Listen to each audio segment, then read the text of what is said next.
चलो बच्चों, चलिए इस प्रश्न को देखते हैं। उन तीन स्वतंत्र राशियों के नाम लिखिए जो परंपरागत रूप से पृथ्वी के चुंबकीय क्षेत्र को व्यक्त करने के लिए प्रयुक्त होती है। तो चलिए बच्चों, हम सर्वप्रथम इस प्रश्न के मुख्य अवधारणा पर चर्चा करते हैं। और उसके लिए बच्चों हम यहाँ पर क्या लिख रहे हैं? हम लिख रहे हैं मुख्य अवधारणा। तो इस प्रश्न में हमसे क्या पूछा गया कि तीन परंपरागत राशियां जो पृथ्वी के चुंबकीय क्षेत्र को क्या करती हो? व्यक्त करती हो। तो बच्चों हम क्या कह रहे हैं कि हमारे पास कोई भी एक क्षैतिज तल है।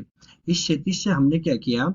किसी सुई को बांध दिया। तो बच्चों जब हम किसी सुई को बांधकर क्षैतिज दिशा से हमने किसी सुई को बांध दिया। अब इस सुई को बांधकर हम क्या करते हैं? सुई को ऊर्ध्वाधर लटकाने के लिए स्वतंत्र रूप से छोड़ देते हैं।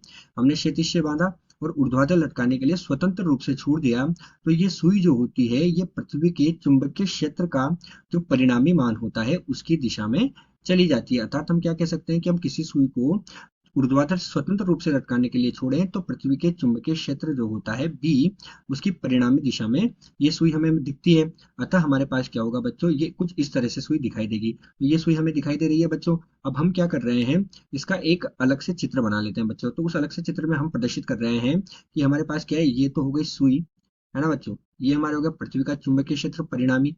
ये हमारा क्या हो गया? क्षैतिज हो गया, है ना? और हमने क्या किया? इसको ऊर्ध्वाधर रूप से छोड़ा है। तो बच्चों हमारे पास क्या होता है कि हम देखते हैं ये हमारे पास हो गया पृथ्वी के चुंबकीय क्षेत्र का परिणामी मान। ठीक है बच्चों, यहाँ पर हमारे पास क्या थी? कोई सुई थी। ये क्या हो गई? सुई। ठीक है, अब ये सुई को जब स्वतंत्र रूप से छोड़ते हैं तो ये पृथ्वी का जो ऊर्ध्वाधर घटक होता है एच, तथा जो ऊर्ध्वाधर घटक तो वी तथा क्षैतिज घटक एच होता है, उनमें दोनों में से किसी के एक के साथ कोण का निर्माण करती है। उस कोण को हम थीटा बोलते हैं। और बच्चों ये थीटा हमारे पास क्या होता है? ये थीटा हमारे पास नति कोण कहलाता है। ये कौन सा कोण कहलाता है बच्चों? ये थीटा जो होता है ये नति कोण या नमन कोण कहलाता है।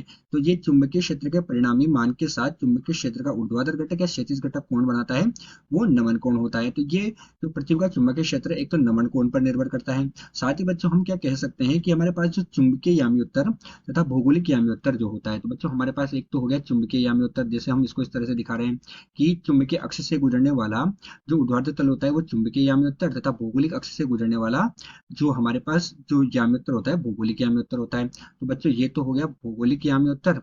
क्या हो गया बच्चों? भौगोलिक यामी उत्तर बोलते हैं। और एक हमारे पास क्या है? चुंबकीय यामी उत्तर। तो चुंबकीय यामी उत्तर तथा भौगोलिक यामी उत्तर के बीच बनने वाला कोण बच्चों हमारे पास क्या होता है? दिक्पात कोण होता है। क्या होता है बच्चों? अल्फा से दिखाते हैं। और ये हमारे पास क्या होता है? दिक्पात कोण होता है। तो बच्चों यहाँ मुख्य अवधारणा में हमने क्या देखा कि चुंबकीय याम्योत्तर भौगोलिक याम्योत्तर के बीच बनने वाला कोण दिक्पात कोण है, तथा जो हमारे पास एक थीटा जो होता है वो नति कोण होता है। तो चलिए बच्चों, अब हम मुख्य अवधारणा के आधार पर प्रश्न को हल करते हैं। और प्रश्न के हल में बच्चों हम क्या देखते हैं कि हमारे पास क्या होगा बच्चों? यहाँ पर ये जो दिक्पात कोण होगा तो यहाँ थीटा इधर है, तो हमारे पास कौन सा घटक होगा बच्चों? एच एच कोस थीटा होगा। और इधर कौन सा घटक होगा? वी साइन थीटा घटक होगा। ठीक है बच्चों, जब इसे हम हल करेंगे तो हमें थीटा का मान प्राप्त होता है। और थीटा का मान कितना मिलता है बच्चों? नति कोण थीटा का मान हमें टेन इनवर्स वी बटे एच के बराबर प्राप्त होता है, जहाँ वी ऊर्ध्वाधर घटक है और एच क्या है बच्चों? क्षैतिज घटक है। ये हमें दोनों मान प्राप्त हुए। अतः हम क्या कहेंगे मुख्य अवधारणा के आधार पर कि जो पृथ्वी का चुंबकीय क्षेत्र है परंपरागत, उसको व्यक्त करने के लिए तीन जो राशियां हैं, उसमें पहली राशि बच्चों हमारे पास क्या हुई? पहली राशि तो हो गई नमन कोण थीटा। थीटा तो क्या हुआ? नमन कोण हो गया। दूसरी राशि बच्चों हमारे पास क्या हुई? अल्फा। वो क्या हो गया हमारे पास? दिक्पात कोण हो गया। तो दूसरी राशि हो गई बच्चों अल्फा। और अल्फा क्या है हमारे पास? दिक्पात कोण है। और तीसरी राशि क्या हुई बच्चों हमारे पास? पृथ्वी के चुंबकीय क्षेत्र के घटक। तीसरी राशि क्या है बच्चों? घटक बोल सकते हैं पृथ्वी के चुंबकीय क्षेत्र के घटक। तो कौन कौन से घटक होंगे बच्चों? ऊर्ध्वाधर घटक, और हमारे पास ऊर्ध्वाधर घटक को वी से, तथा हमारे पास क्षैतिज घटक को एच से। तो दो घटक होंगे बच्चों, एक ऊर्ध्वाधर हो गया और एक हमारे पास कौन सा हो गया? क्षैतिज हो गया। तो ये जो है तीनों राशियां ये पृथ्वी के चुंबकीय क्षेत्र को क्या करती है बच्चों? व्यक्त करती है। और इस सूत्र से भी हम देख सकते हैं कि थीटा हमारे पास नति कोण है, वी ऊर्ध्वाधर घटक है और एच हमारे पास क्षैतिज घटक है, और ये दिक्पात कोण पर निर्भर करती है। तो आशा करते हैं आपको प्रश्न समझ आया होगा। धन्यवाद।